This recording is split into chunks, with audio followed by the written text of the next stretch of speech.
Erev Tov Chavrim, I'm Stephen Ben-Nun. You're watching Israeli News Live, a prophetic segment of our broadcast this evening. France-Israeli-Palestinian Peace Summit set for January the 15th. According to the Times of Israel, and of course several other news outlets already bringing this out, Obama is wasting no time at, as we've already mentioned in a broadcast the other day, of getting the two-state solution set in stone, as it were, before President Donald Trump elect could take office. So there's been a lot of scrambling in the back and behind the scenes. John Kerry working feverishly, and they're going to try to capitalize on their gains with the Resolution 2334 that just got passed recently by the United States abstaining from the vote. They would not veto it. Of course, Russia right in there voting for it. That they would halt the settlements. But it's not just the settlements. It's also to go back to divide Jerusalem and effectively take away Jerusalem from the Jewish people that have been living there since 1967. And there's been a lot of contention over this whole idea to begin with. Now, I, for one, have never been for a two-state solution. I've always been for a one-state with equal rights for both Palestinians and Israelis living inside the same country. That's really the way it should be. It should be more like the United States.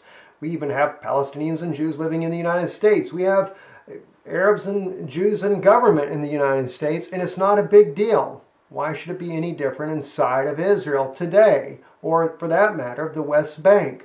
But it does seem to become a major contention, and one that just doesn't seem to want to go away. And it has a lot to do with what's being fueled in the background. The anti-Semitism towards Jews being fueled by the Palestinians, which is also coming from external sources. And it is taught in every school, practically in the West Bank, to hate Jews, kill Jews, and everything else.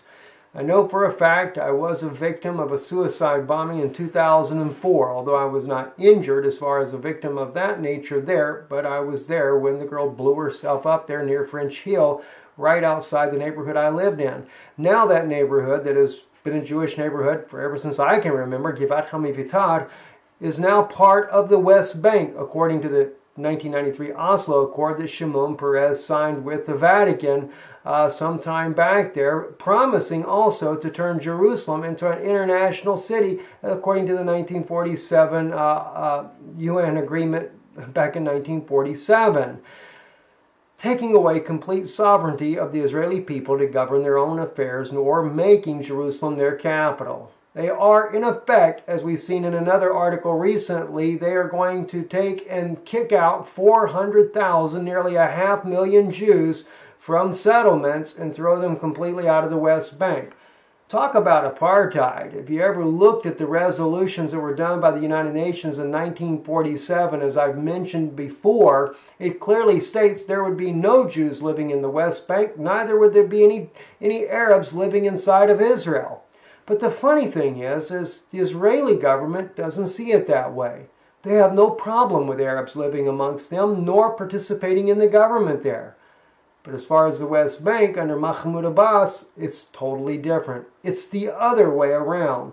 Let me just share with you real quick something that Prime Minister Netanyahu actually stated recently here in this video here. Now, this is where he's not very happy with John Kerry in his latest speech there. But let me share with you what he said here just in the speech the other day when he was reprimanding John Kerry for his words that he is saying and not allowing Israel to govern their own matters in a two-state solution. Listen to this right here.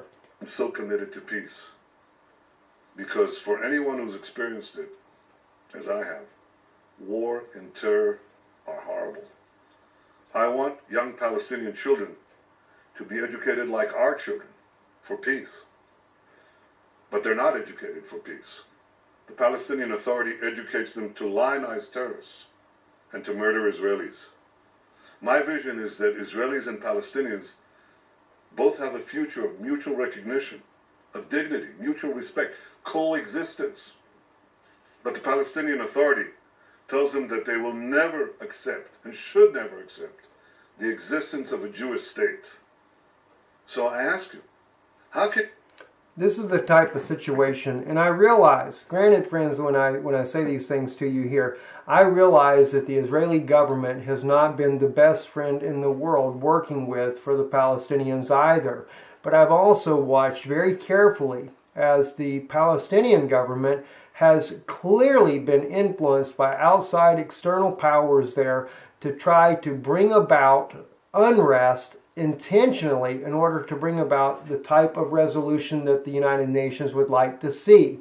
Now, to make the point clear about this, as I mentioned the other day, we went back and we looked at what was going on all the way back to 1922 with the League of Nations. The League of Nations, which is basically the foundation of the United Nations, and all they did was change name and charter.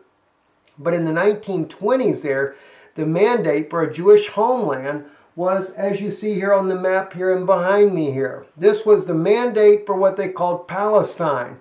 That's one reason why you see these maps that are used in propaganda today, where they show in 1947 little white splotches in what we call modern-day Israel, and they say this were the settlements of the Jews, and the rest of it is all dark, and they said, and this was Palestine.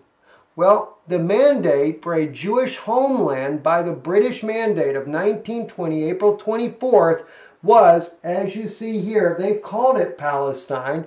The Jewish people renamed it Israel.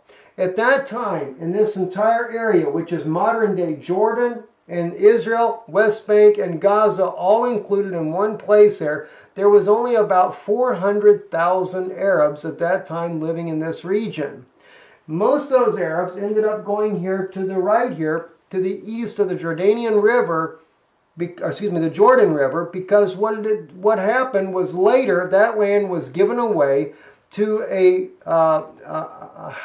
not Hasmonean, I forget the name, Hashmonite king, who actually was given this land by the British government as a reward for fighting and helping toppling the Ottoman Empire.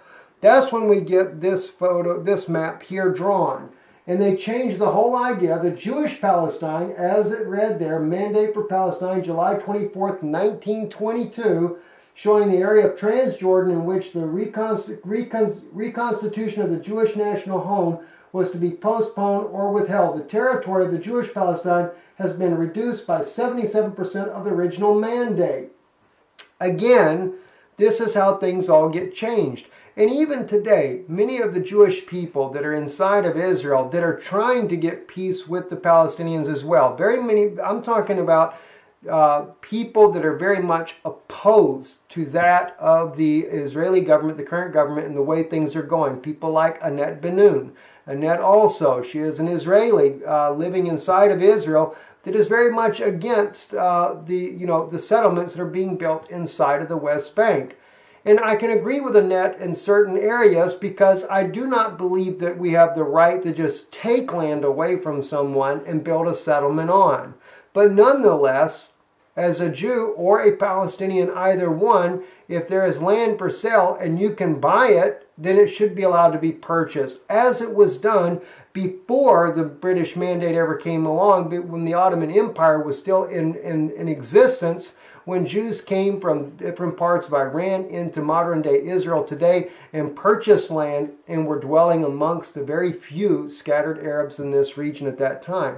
But this is what happened. They went from being this, as we see here on the map, where all of this was given to the Jewish people under the British Mandate of 1920, to they ended up going to 77% of the land was given away to a king over there to help fight the battles as a reward. And as I brought out in other broadcasts, a clear fulfillment over in Daniel chapter 11, I believe that's chapter 11, verse 39 there.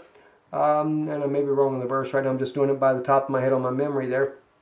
But where this speaks about that king, where this military power comes up strong with a foreign god, being Rome and the British Empire joining together, and that they would divide the land for gain. And sure enough, that's exactly what happened.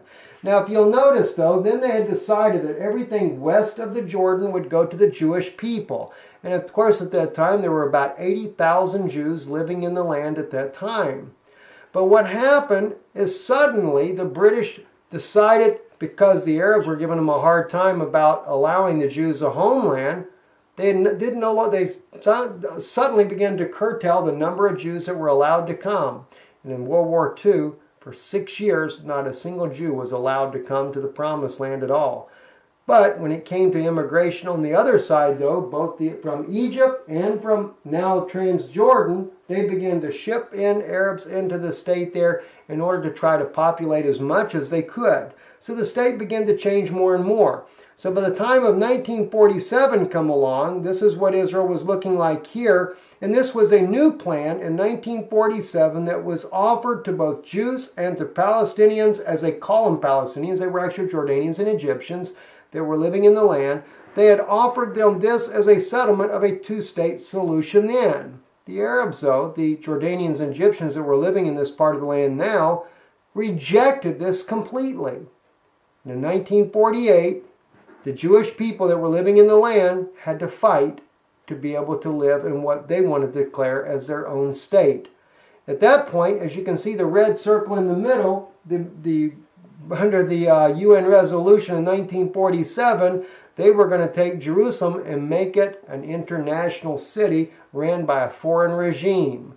Well, we know who that regime was. It was Rome. Rome was the one that wanted to run that. And they ran it ever since then until Israel took it over in 1967. And when that happened, this is when all the trouble began. Of course, the lines changed drastically at that point. After the 1948 war and after the 1967 war, what we know today as Gaza shrunk a lot compared to what they would have gotten. Now, they're talking about getting rid of Jerusalem once again and pushing the Jews out of this area here, and things are going to change again quite drastically. So when we begin to look at this, as I've stated before and over again, there's been a lot of changes that have happened as regarding to this land to begin with. A lot of promises were made, but never kept by the United Nations. So no wonder why. And this is why I say, I am not for going in and taking land from people that are living in the West Bank. I am not for the government doing that at all. I am for peace and coexistence. But you do have to come to a place where you can negotiate this situation out. Now, I know it doesn't go too well a lot of times with the Israeli government or with the Palestinians, but there is issues on both sides. And that's something I know. And as far as the United Nations and what they're doing, believe me, the United Nations are not helping matters at all. The United Nations has done nothing but break promise after promise after promise based on whatever Great Britain had to say about it. If Britain decided to give away the land, the United Nations went right along with it. They decide to give it away again, they go right along with it. Of course, the United Nations, the British Empire, even as we see in the book of Daniel, clearly had control of a major part of the world to begin with. They certainly ruled most of the world under the authority of the Vatican, without a doubt. Now, so this is what's going on now, and we see that happening. But then there's something else. A new curveball came in.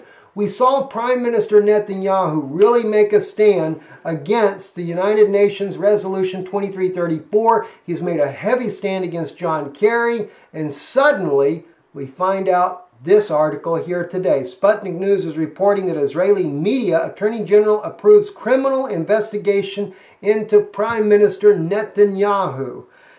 An investigation for bribes once again. And whether or not it's true or not, I can't say myself. I certainly hope that it's not. But I have a feeling, though, it's biblical prophecy in the making, and I want to share that with you.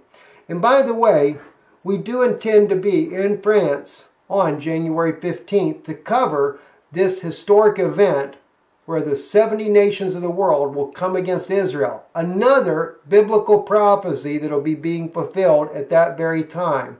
And we've shared that with you just in our broadcast the other day. It is the nations of the world are coming against Israel. They're standing against them. There is a political stand first before the military stand comes next. But let's take a look at this. According to Sputnik News, Israeli media is reporting that Attorney General Avichai Mandelblit has approved a full criminal investigation into Prime Minister Benjamin Netanyahu's financial activities. On Wednesday evening, Israel's Channel 10 reported that the Prime Minister will be under investigation in two separate affairs, but did not go into detail on the focus of either one. What is this particular so-called, according to what they're reporting here, that there is a case of bribes. Now, Prime Minister Netanyahu has also already dismissed this as ridiculous to begin with, but it is over a military transaction with the German government. And they're claiming that he took a bribe in return back in 2009. And of course, they say the case has been secretly going on the entire time. I have a feeling, though, this is biblical prophecy. Prime Minister Netanyahu, if you happen to listen in, or any of their friends there in the Knesset that do listen to our channel here, you might want to pay close attention, because it doesn't look very favorable when we look at Daniel chapter 11. Let's begin here at verse 21. And in his place shall stand up a contemptible person, upon whom had not been conferred the majesty of the kingdom, but he shall come in a time of security, and shall obtain the kingdom by blandishments, or flatteries. I believe the King James Version Bible actually calls it here. By the kingdom by flatteries. This is talking about the prince that shall come that we find in Daniel 9:27, 24, I think verses 24 to 27 there, where it speaks about that prince that shall come. All right, and in here he comes in at a time of security when the United Nations has already divided the land. Watch what happens here. And the arms of a flood shall be swept away from before him, and he shall be broken, yea, also the prince of the covenant. And after the league made with him, he shall work deceitfully, and he shall come up and become strong with a little people. I've shared that with you guys many times. The league that was made with him was with the Jewish Congress. They signed it, the Nostra Aetate, with the Vatican. It was about, I don't know exactly the number, some 20 plus rabbis from around the world, head of different synagogues, both Israel, United States, and all over the world, signed the Nostra Aetate, recognizing the Catholic Church and uniting the Catholic Church and the World Jewish Congress together. A league was formed with the Jewish Congress around the world, not to be confused with the Knesset. Now, at that point there, ever since then, the Vatican has come up stronger and stronger with the Palestinian people now that this has been signed, because now they have leverage with a, what would you call it, left-wing group there, liberal group of rabbis there that are willing to do whatever it takes to make sure they get favor with the Vatican as they take control of Israel. So they come up strong with a little nation, or a small Gentiles, as it's actually stated here in the Hebrew language. Bema'at goi, the small nation, the small Gentiles, and that is Mahmoud Abbas and his Palestinian group there. In the time of security shall he come even upon the fattest places of the province. Time of security. United Nation troops in Jerusalem. He comes up on the fattest places of the province, and he shall do that which his fathers have not done, nor his fathers' fathers. He shall scatter among them prey and spoil and substance. Yea, he shall devise his devices against fortress, but only until the time. Watch what happens here. And he shall stir up his power and his courage against the king of the south. And with a great army, and the king of the south shall stir himself up to battle with a very great and mighty army. Israel is considered a great and mighty army. Now, whether or not Israel ends up having any ally with it or not, I highly doubt it, but we'll see. But he shall not stand, for they shall devise devices against him. That's the sad part right there. Who will not stand? The king of the south.